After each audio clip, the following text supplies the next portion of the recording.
आगे बढ़ेंगे। उत्तर प्रदेश के मुख्यमंत्री योगी आदित्यनाथ की अध्यक्षता में कैबिनेट की अहम बैठक हुई, जिसमें कैबिनेट ने 11 अहम फैसलों पर मुहर लगाई।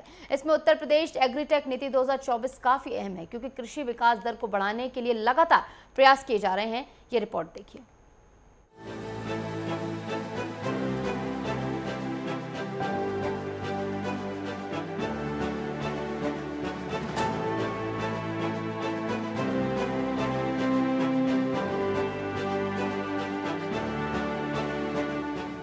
कैबिनेट की बैठक में 11 प्रस्तावों पर मुहर लगा दी गई। यूपी एग्रीटेक नीति 2024 पर योगी कैबिनेट की बैठक में मुहर लगा दी गई। कृषि विकास दर को दोगुना करने का लक्ष्य तय किया गया, साथ ही कृषि विकास दर को 20% करने का भी लक्ष्य तय किया गया है। उत्तर प्रदेश एग्रीटेक नीति 2024 को मंजूरी मिली। डिजिटल आधारित खेती के लिए नई क्रांतिकारी परिवर्तन के तौर पर यह नीति है। कृषि प्रौद्योगिकी की भू-स्थल, मौसम आदि को लेकर जानकारी मिलेगी। कृषि विभाग को पूरी तरह डिजिटल किया जाएगा।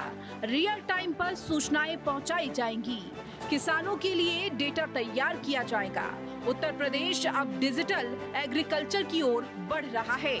मुख्यमंत्री योगी आदित्यनाथ ने आज लोक भवन में कैबिनेट की अहम बैठक बुलाई।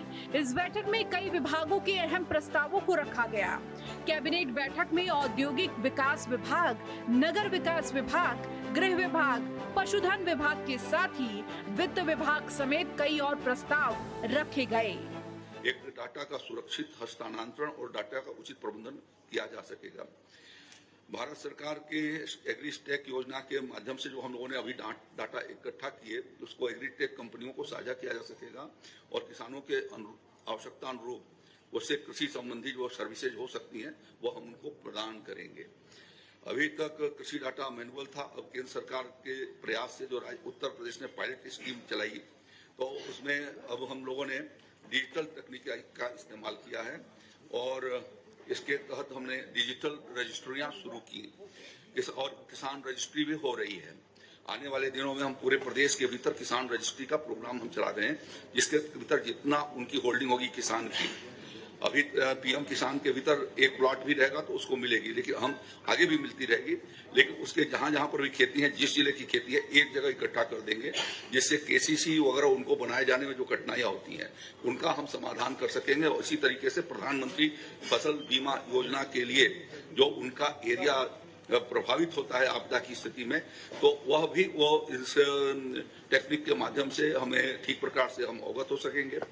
हम दूसरे एक कार्यक्रम के अंतर्गत विंड्स कार्यक्रम के भीतर हर गांव के हर न्याय पंचायत के भीतर हम एक ग्राम पंचायत में एक विंड्स स्कीम लाए हैं, जिसके भीतर वहां ऑटोमेटिक रेन गेज स्टेशन लगा रहे हैं और हर ब्लॉक के भीतर ऑटोमेटिक वेदर स्टेशन लगा रहे हैं। तो ये सब डाटा इसके साथ लिंक कर दिए जाएंगे। अब जैसे वर्षा आने वाली है और ज्यादा आने वाली है, तो हम उनको सटीक जानकारी दे सकेंगे, जिससे हमारी फसल किसान जैसे अब परसों बारिश की संभावना है, तो हम किसान को पहले ही प्री इंफॉर्मेशन दे सकेंगे कि ये बारिश होने वाली है, आप अपने खेत की सिंचाई न करिए, तो जो उनका लागत लगने वाला है या फर्टिलाइजर न डालिए, ये इंटीमेशन यहाँ से भेज सकेंगे। तो उसके लिए पूरा एक हम लोगों ने इसके लिए प्लेटफॉर्म बना रहे हैं और बल्क और व्यक्तिगत हाँ ये उस पॉलिसी का हिस्सा है। तो यह एक तरीके से क्रांतिकारी परिवर्तन डिजिटल एग्रीकल्चर के माध्यम से कृषि क्षेत्र में लाए जाने की संभावना है और उसके दक्षता और विकास के लिए स्वाभाविक रूप से उसकी का प्रशिक्षण भी कराई जाएगी और किसानों के अर्थतंत्र को हम ताकतवर रूप से प्रदान कर सकेंगे। इसके लिए उपकार जो हमारा उत्तर प्रदेश कृषि अनुसंधान परिषद है, हमारे जो 4 कृषि विश्वविद्यालय हैं, 5वां कुशीनगर में खुलने वाला है और एक जो है वो निजी सेक्टर का जो प्रयागराज के भीतर है, तो और सभी 83 हमारे केवीके हैं, उनके सहयोग से एक हम लोग एग्री सैंड बॉक्स भी उसके भीतर तैयार करेंगे, जिससे उनको टेस्टिंग और उसके माध्यम से किसान को इंफॉर्मेशन ये उसके माध्यम से भेजी जा सकेगी। इसके लिए जो 5 प्रमुख तत्व हैं वो एक एग्रीटेक हेतु नीतिगत और तकनीकी ढांचा को खड़ा किया जाएगा। कृषि डाटा विनिमय प्लेटफॉर्म हम तैयार करेंगे। कृषि डाटा प्रबंधन का मैनेजमेंट सिस्टम खड़ा होगा। डेटा विनिमय हेतु सहमति कंसेंट मैनेजमेंट सिस्टम खड़ा होगा, एग्री स्टेक सैंडबॉक्स, ये 5 जो है उसके प्रमुख तत्व होंगे।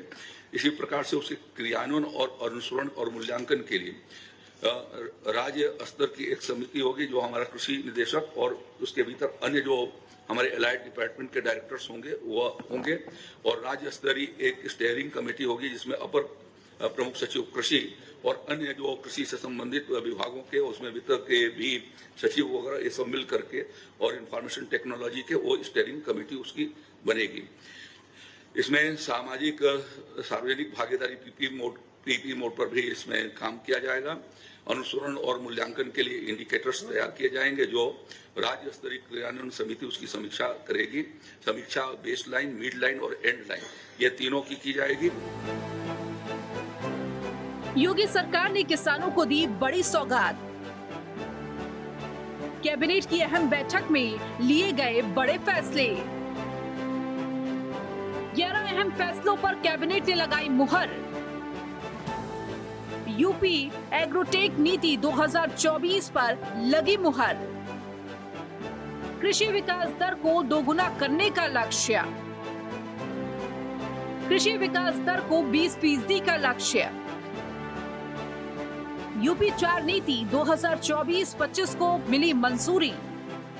बैठक में स्वास्थ्य शिक्षा के साथ ही औद्योगिक विकास, कृषि ग्रामीण विकास, नगर विकास जैसे कई और मुद्दों पर भी और विभागों के 1 दर्जन प्रस्तावों पर इस कैबिनेट की बैठक में रखे गए। लोकसभा चुनाव 2024 के बाद उत्तर प्रदेश के विकास को गति देने और योजनाओं को आगे बढ़ाने के लक्ष्य को पूरा करने के तहत कई विभागों के प्रस्तावों को योगी सरकार कैबिनेट बैठकों के माध्यम से मंजूरी प्रदान की गई। कुल मिलाकर योगी सरकार जनता के विकास को लेकर निरंतर प्रयासरत के साथ साथ निरंतर फैसले भी ले रही है। अब देखने वाली बात होगी कि इन फैसलों से जनता पर कितना असर होता है। Bureau report, network 10।